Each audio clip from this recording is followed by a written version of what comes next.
Hello everyone and welcome to my YouTube channel. My name is Andrew Kirchhoff and today we're going to be talking about 10 rookie wide receivers and tight ends you should know for your 2018 fantasy football season.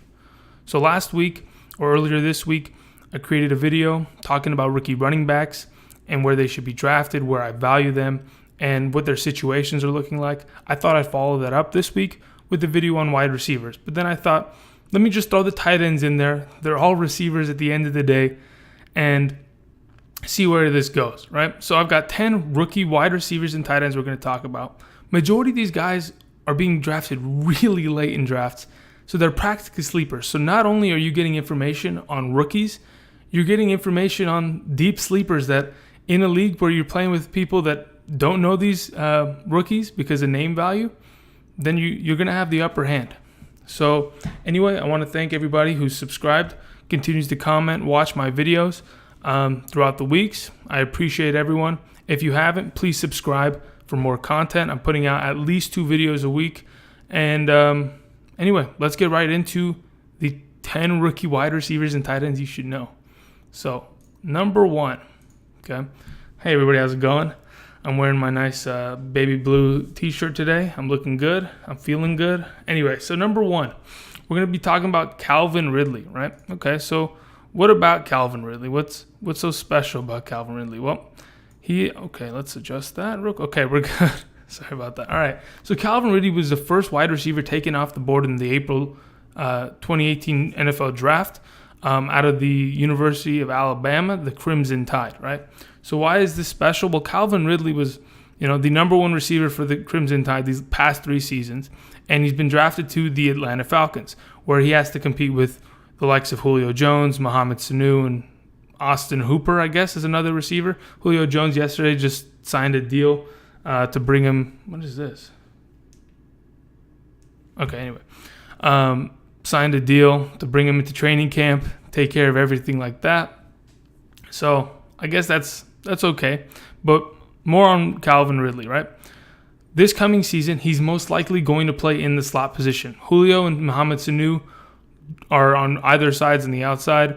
They've been there for the last couple of years. That's probably not going to change. The fact of the matter is, Taylor Gabriel, who was the slot receiver this past 2 seasons for the Atlanta Falcons, no longer with the organization. He's with the Chicago Bears. And Calvin Ridley is going to slip right into that position of being the slot receiver. Now, you may be thinking, well, if he's the slot, he's not going to be on the field as much. But, Calvin Ridley is a talented football player, right? He was drafted in the first round. He was the first wide receiver taken off the board for a reason, okay? So one of the reasons is the offensive coordinator for the Atlanta Falcons as of right now is Steve Sarkisian, right? He used to be the offensive coordinator for Alabama. So they had that kind of ties. So he liked Calvin Ridley. They needed a wide receiver. It was a match made in heaven. Bring him over to Atlanta, okay? Another reason is Calvin Ridley is a really good blocker, right? If you play for Alabama, okay, you've got to be tough. Because Alabama wants to run the ball down your throat, right? So your receivers have to be able to block. I watched some film earlier yesterday on Calvin Ridley. He can block just like any other. Just go watch the national championship game. He can block, plain and simple, against tough corners and safeties. So that, besides the fact that, yes, he's going to be playing slot, he'll make his way onto the field because he's not as big as Mohamed Sanu or Julio Jones, but he can block. He's a tough guy. As of right now, he's being drafted as the 58th wide receiver off the board with an ADP around 120. Okay, that's not great, right? But at the end of the day, he is a rookie. A lot of people don't put much value into rookie wide receivers, especially when they're coming into a team that has a Julio Jones on it, because you're automatically assuming, well, he's not going to get the bulk of the touches. He's going to maybe catch 40 some odd balls this year, and he's going to be irrelevant at the end of the day. I'm here to tell you, well, maybe that's not the case. Calvin Ridley is extremely talented. Yes, these last couple seasons, stat-wise at Alabama, he wasn't great. But the quarterback for Alabama these last couple years, Jalen Hunt, if I'm not mistaken, isn't a typical prototype throwing quarterback, right? Like Matt Ryan is. So going into this offense, which he'll be comfortable because he knows the offensive coordinator, right? He'll learn from Julio and Mohamed Sanu, and you'll have a better quarterback. I think these are all pluses. Now, as of right now, 58th off the board wide receiver-wise, 126, that leaves him in the 12th round. Why not take that risk, right? It's really not even a risk. If you play in a 12-team league, whether it be half-point PPR, standard PPR, right? Well, if it's standard, then don't talk to me because I don't like standard leagues. Anyway, so if that's the situation, take him in the 12th. If he drops even farther, take him. Why? Because he could potentially end up being a Juju Smith-Schuster from last year, right? He can be a wide receiver that has a slow first couple weeks, but then becomes a part of the offense, is exclusively catching 6 to 7 balls a game, getting 10 targets, and then next thing you know, he's putting up fantasy points left and right. All I'm saying is, as of right now, he's the second highest drafted wide receiver that I'm going to talk about right now, currently in drafts. And his value is decent, right? 58th wide receiver. If you play in a 3 wide receiver league, right, that's 36 wide receivers. So this is obviously going to be a bench play. He's someone you're going to stash. And so are majority of the people I'm going to talk about. A lot of these wide receivers, they're not going to start for your team, right? Because you're not going to draft them that early. At the end of the day, they're going to be players that you put on your bench, you wait a couple weeks, and you see how they develop. What if, Julio Jones tears his ACL? Here's your handcuff, right? Kind of thing. Anyway, that's Calvin Ridley. I don't want to, harp on him anymore. That's basically it. So let's move on to the second wide receiver we're going to be talking about, and that's going to be DJ Moore out of the University of Maryland. Yeah, oh, look at this. The colors are matching. It wasn't intentional. I'm not a Panthers fan, but I like the Panthers, I guess. I like Christian McCaffrey this year. They were talking about, I saw a report yesterday that, a little off topic, but Ron Rivera was quoted to say that he wants Christian McCaffrey to touch the ball 25 to 30 times a game. Like, that's honestly, I'm scratching my head because he's not a running back that's going to touch the ball that many times a game unless you throw him the ball 20 times, right? Anyway, so we'll see how that turns out. But DJ Moore, right, out of the University of Maryland, was the second wide receiver taken off the board in the April 2018 NFL Draft. He's a part of the Carolina Panthers, as you can see. So who is he joining? He's joining the likes of Devin Funchess, Torrey Smith, who they traded for this past offseason, Curtis Samuel, who they drafted last season, who didn't really turn out, and Greg Olsen, right? So those are basically the receivers. Now, Christian McCaffrey is going to be, he's going to grab 80 balls a season. But anyway, I just didn't want, I mentioned him. Okay, there you go. I mentioned him. So what is DJ Moore's value, right? As of right now, he's the 53rd wide receiver taken off the board. So he has a little bit more value than Calvin Ridley, and rightfully so. Because, to be honest, the Panthers' offense, they don't really have any great receivers. Last year, Devin Funchess, Devin Funchess prior to last year, he wasn't great, plain and simple, right? He had a couple decent, mediocre seasons, as you can say. In a prior video, I talked about Devin Funchess, and I said prior to last season, his hands were made of stone, and anything that hit his hands would just ricochet, and that was basically Devin Funchess' MO. So right now, they're bringing in DJ Moore. He is a really good wide receiver. Yes, he doesn't have the size of other wide receivers. He's only 6 foot, but this guy plays bigger than he looks, right? Just watching film, he doesn't go down on first contact. He's extremely aggressive, and he plays like he's 6'4", right? So why is DJ Moore getting all this, this hype? Well, mainly because the Panthers don't really have a number one wide receiver. Yes, Devin Funchess moved into that slot last year after they traded away Kelvin Benjamin, but as of right now, who knows if Devin Funchess is going to be able to produce? Torrey Smith is not going to be able to produce. He's been brought in as a veteran to just kind of contribute here and there. He's going to probably play I don't even know where Torrey Smith's going to play. We'll see about that. Curtis Samuel, a speedster, was a rookie last season. Didn't really show up last season. A lot of injuries. Greg Olsen, who is coming back from a leg injury, he's probably going to be the number one passing option next to Christian McCaffrey. So that pretty much leaves the door open for DJ Moore to take over, right? DJ Moore, all he has to do, is have a couple good weeks with Cam, and it's over. He's going to be that number one receiver. All they need to do is build a little bit of rapport here and there, and they'll be fine. So as I said before, as I mentioned, he's the 53rd receiver off the board. Again, this is another guy that you're going to draft, and you're going to put him on your bench. No big deal. You're just building depth with these kind of receivers. Yes, they might not end up being what you want them to be. Fine, you'll drop them. Because at the end of the day, if he's a 53rd round pick and his ADP is around 120, that's the 12th round. I don't know how much value you're going to find in the 12th round, but I would like to, take a chance, pick up a wide receiver who I feel confident in, and perhaps he ends up turning out and being last year's Juju and becoming a number 2 wide receiver, but a sneaky number 2 wide receiver because not too many people know these guys, right? So where do I see him this season? Just give him a couple weeks. He's at worst, okay? At worst, he's going to be the number 2 wide receiver for this team. Let's say Devin Funchess comes back, has a good season, right? He produces like he did last year. At worst, DJ Moore is a number 2 wide receiver of this offense. He'll find a way onto a lineup, and he'll end up scoring fantasy points. And hopefully, eventually, at the end of the season, hopefully halfway through the season, 8 games-ish, he'll find his way. He'll get comfortable. He'll get acclimated with the system, and he'll become a number 1 wide receiver like they drafted him to be. They've brought him in to be that number 1 wide receiver for Cam. So anyway, let's move on to the third wide receiver today. It's going to be Michael Gallup from the University of Colorado State. Okay, so Michael Gallup, he's a Cowboy, as you can see, was drafted in the 3rd round, okay? So what is he being brought into, right? He's being brought into a Cowboys organization who is just, I don't know how to put it. Okay, I'll just read you their wide receiver core, and you tell me what you think, okay? Number 1, they got Terrence Williams. He had some legal issues this past offseason. They have Cole Beasley. They have brought in Hayden Hurst, and they've brought in Tavon Austin, okay?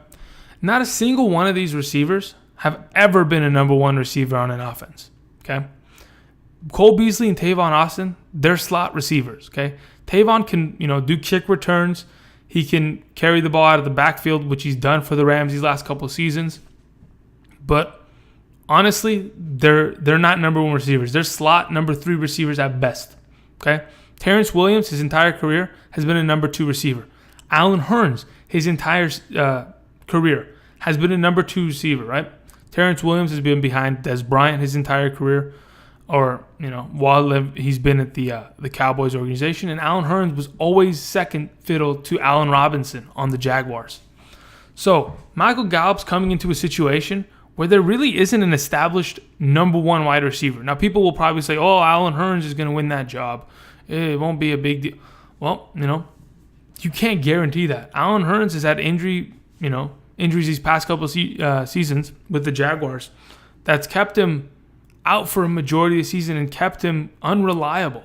Terrence Williams, obviously with those offseason issues, you don't know how that's going to turn out. Maybe the NFL drops a suspension on him in the future. Tavon Austin, Cole Beasley. In my opinion, Tavon Austin might be the most overpaid player in the NFL, but that's a different story.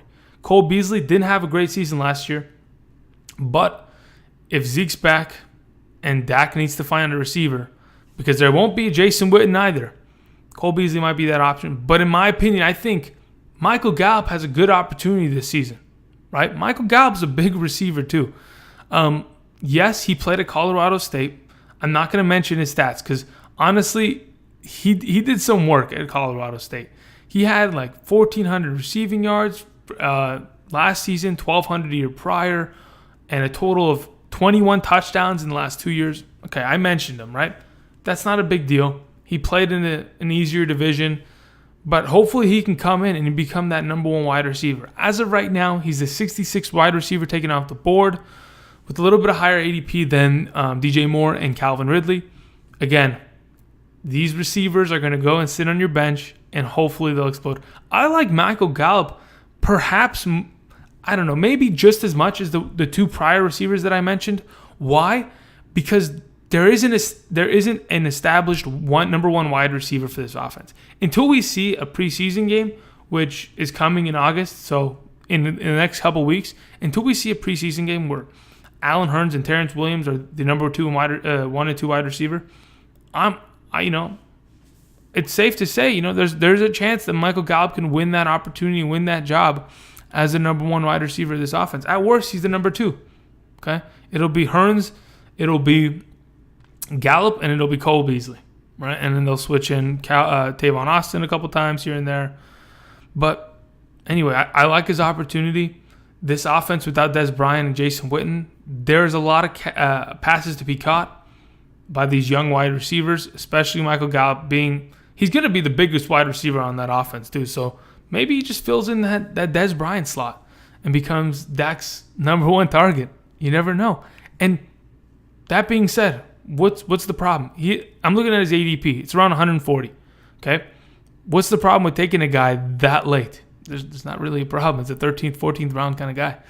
Anyway, so let's move on to the next guy we're going to be talking about, Christian Kirk. Okay, so Christian Kirk out of the University of Texas A&M was a second-round pick. Now, what you're going to see from now on is a lot of these receivers were second-round picks, right? So they were all valued around the same kind of range, and they were all drafted. There is a boatload of receivers drafted in the second round of this past 2018 NFL draft.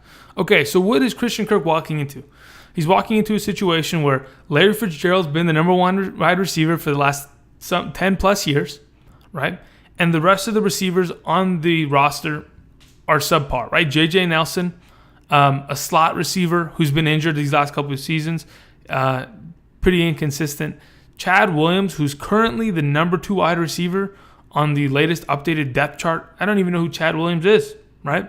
They got Bryce Butler from the Dallas Cowboys. Okay, who's Bryce Butler? What is he going to do? The way I see it this coming season, it's going to be Larry on one side and Christian Kirk on the other and J.J. Nelson running the slot, right? So at worst, Christian Kirk can be another number 2 wide receiver. That's why these guys are being brought in. That's why they're being drafted at where they're being drafted. They were second-round picks in the NFL draft. Currently, he's the 73rd wide receiver off the board with an ADP of 150, almost 160. Guys, it's simple.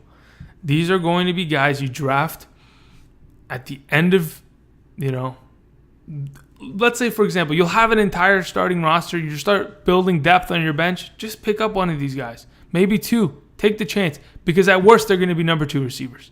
Okay? So let's talk about Christian Kirk, right? Obviously, as I mentioned, this team needs help at wide receiver. Other than Larry Fitzgerald, who's been the best wide receiver production for the Cardinals, it was a couple years back when John Brown was healthy. He was able to crack 1,000 yards. Now, they have Sam Bradford at quarterback, and they have Josh Rosen.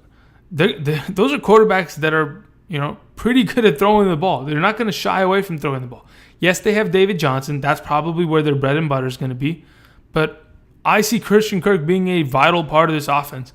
Good enough to a point where if I put him on my bench, I don't feel guilty. Not one bit. Because he's going to eventually break out and be a productive fantasy player just like any of these other guys, right? Because, well, not any of these other guys, but especially because he's going into a situation where, again, he doesn't have that much competition. Yes, there's that Fitzgerald up there, but who's JJ? Like JJ Nelson's never going to come out and play outside, and Bryce Butler, I don't know, he can beat Bryce Butler. Okay, that's plain and simple. Anyway, again, guys, these are okay. Yeah, hold up, real quick. Yeah, these are guys that you're just going to throw on the back of your bench. It's not a big deal. Okay, and eventually they'll have really good value. I'm reading this thing. Okay, Christian Kirk also returned kicks in college, huh? Well, that'll find him. I mean, honestly, that finds him another way onto the field, right? So if he can prove himself there also, shit, that could be more fantasy points. It's not going to be a guaranteed thing, but anyway, let's move on to the next guy we're going to be talking about. We've already been talking too long on this guy. Who's next? Let's see. James Washington. Okay, funny story about James Washington, right? So Washington, obviously, another guy drafted in the second round of this past year's NFL draft. Bring Bart into a situation where Antonio Brown is there. See, another number 1. And Juju Smith-Schuster is there. Okay, so what is James Washington going to do?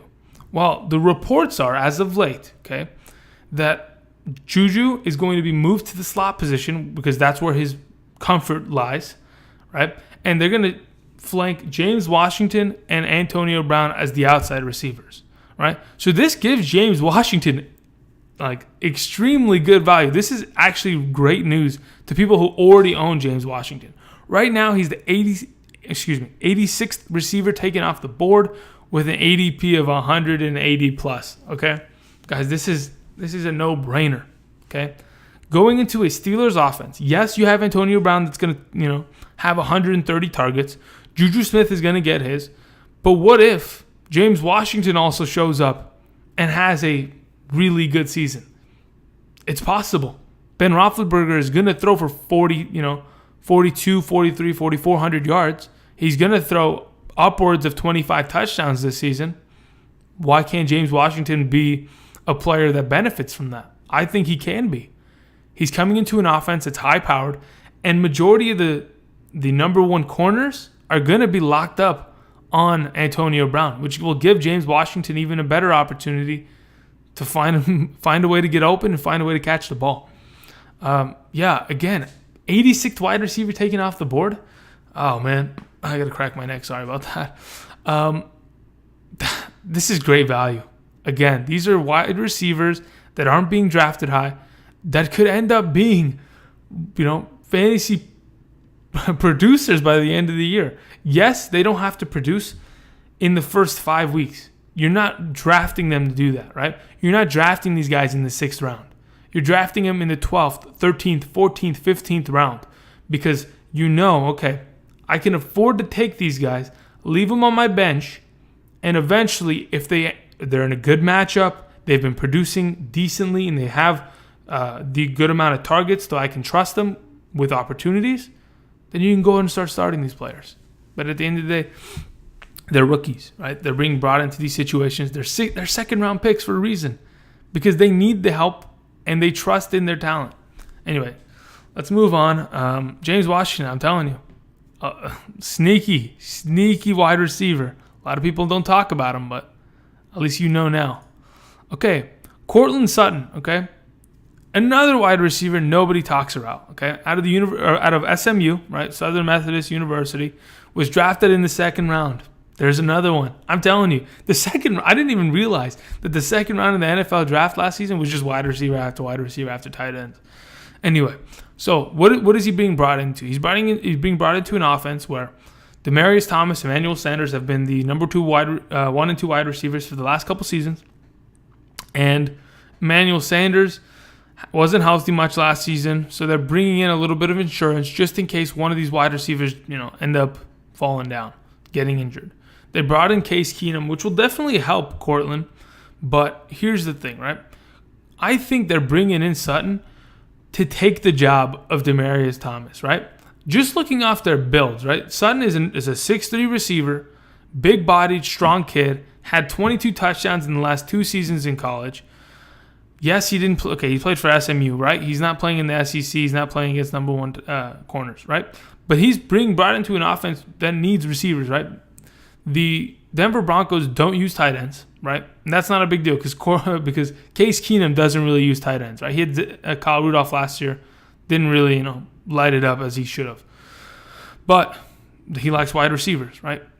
If Demaryius Thomas or Emmanuel Sanders ends up getting injured or slowing down, Sutton can take their jobs, right? Right now, a 92nd receiver coming off the board. I don't have big expectations for this kid, but he's a name that you should probably know because eventually, if you play in dynasty leagues, he's going to be the starting receiver for this Denver Broncos offense. It's going to happen within the next couple seasons, right? Because Demaryius Thomas, he's on his I wouldn't say final legs, but he's getting older. Okay, he's definitely getting older. His production's going down on a yearly basis. Yes, that could have been because of the Noodle Neck Manning and the Trevor Siemians and Brock Osweilers that his production went down. But maybe it'll change. It'll change if Case Keenum comes in and produces, but we'll see. Again, he's the 92nd wide receiver off the board, 160 plus ADP. He's just the guy you take in the late rounds. You lit him onto your bench. No big deal. Keep him there. If he doesn't produce, you can go ahead and drop him because you'll make a waiver wire pickups every week. So let's talk about the next guy. Anthony Miller. Okay, another wide receiver taken in the 2nd round of the 2018 NFL draft, right? So where did Anthony Miller come from? He was from University of Memphis. What kind of situation is he being brought into, right? the Bears currently have Allen Robinson, who's coming off an ACL injury. They brought in Taylor Gabriel, that I talked about earlier, from the Falcons. And they have Trey Burton, okay, who's a tight end that they brought in from the Eagles, right? So the Bears just went out and they brought in talent to surround him out, around Mitchell Trubisky, right?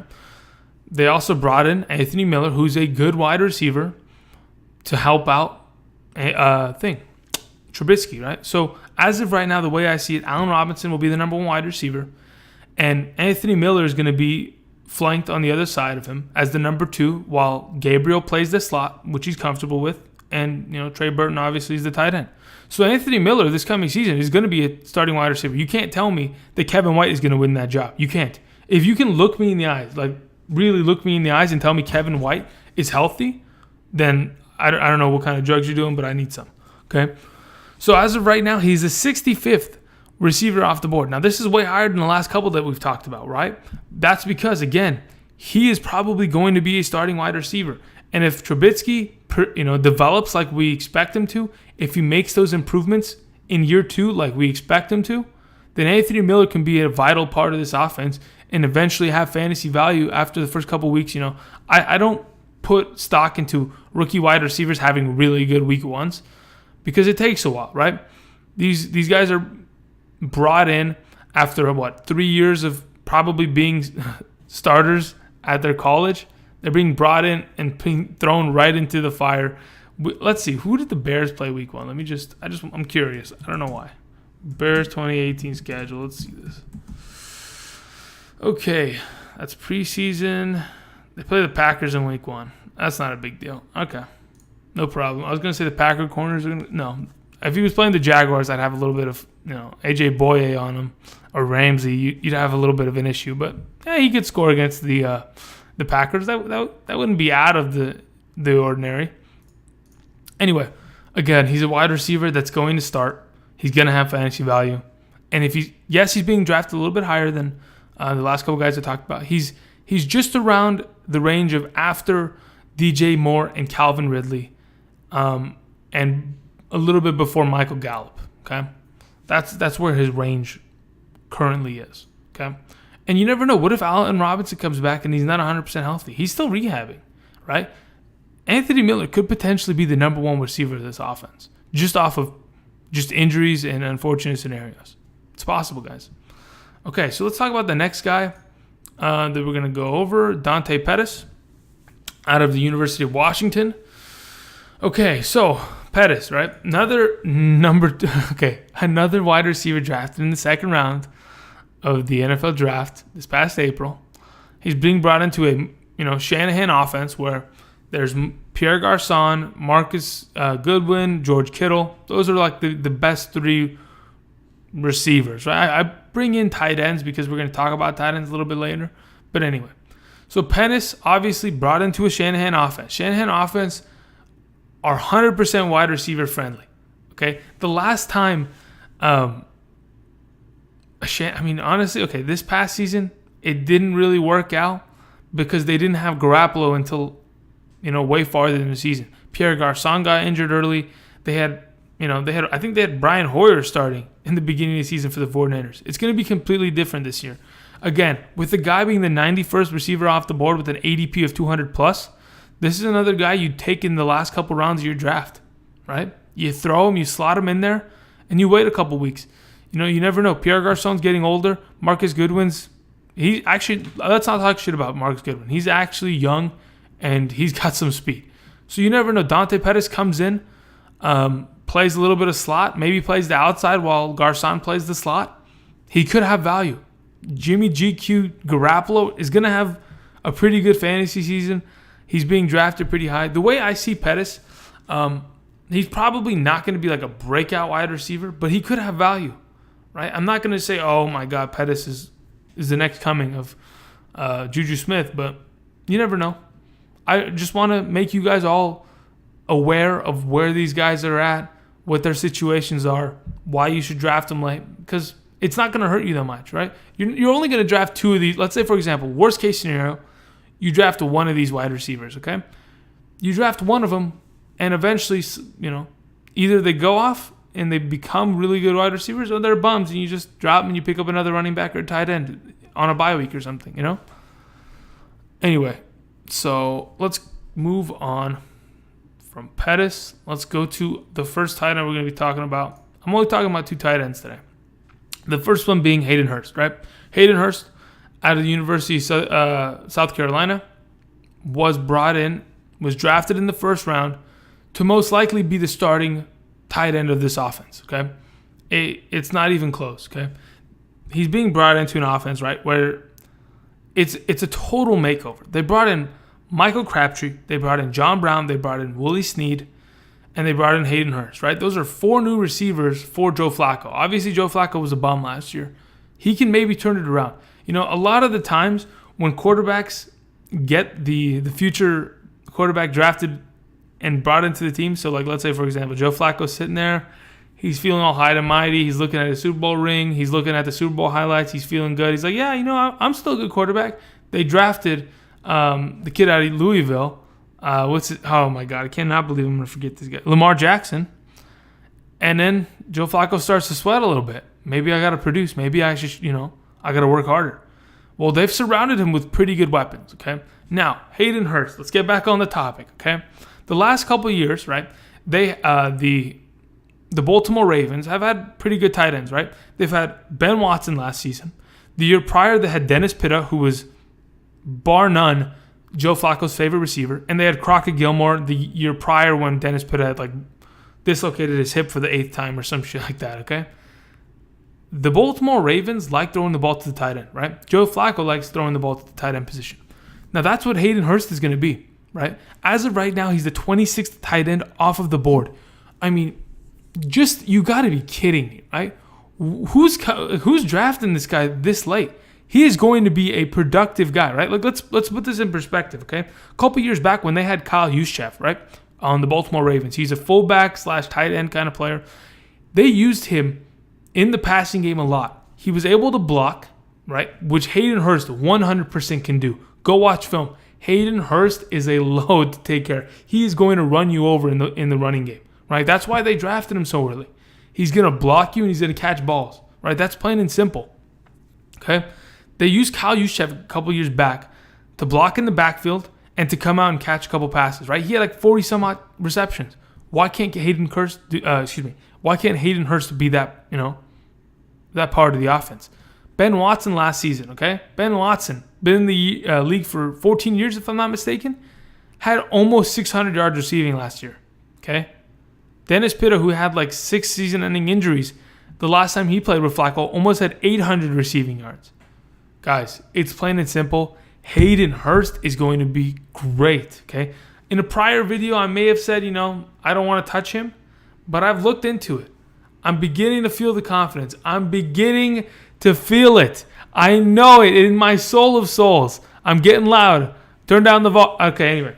Turn down the volume, but Hayden Hurst, guys, if he's being drafted at an ADP of 160 as the 26th tight end off the board, you got to be kidding me. That's a steal. That's a steal, guys. Oh, my goodness. All right. Let's talk about the last guy before this becomes an hour-long video. Look, boom, the colors. It's not intentional, but it looks similar, right? Mike Gesicki, it doesn't matter.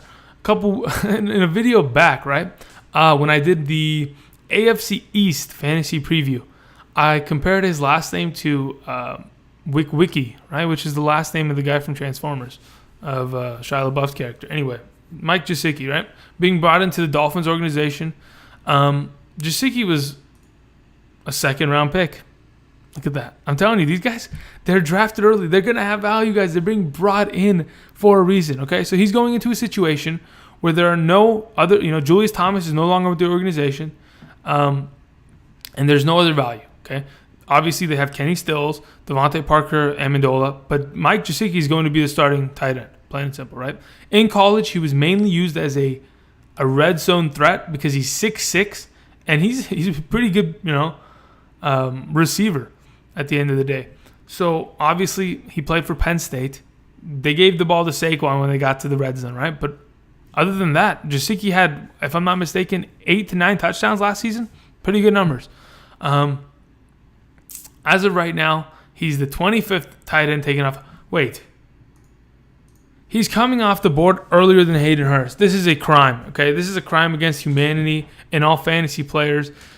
Did it again, okay? That's insult. Honestly, it's an insult, okay? Hayden Hurst is going to be better than this guy, but there's a potential that Gesicki, because he's going to be the automatic starter, has good value, right?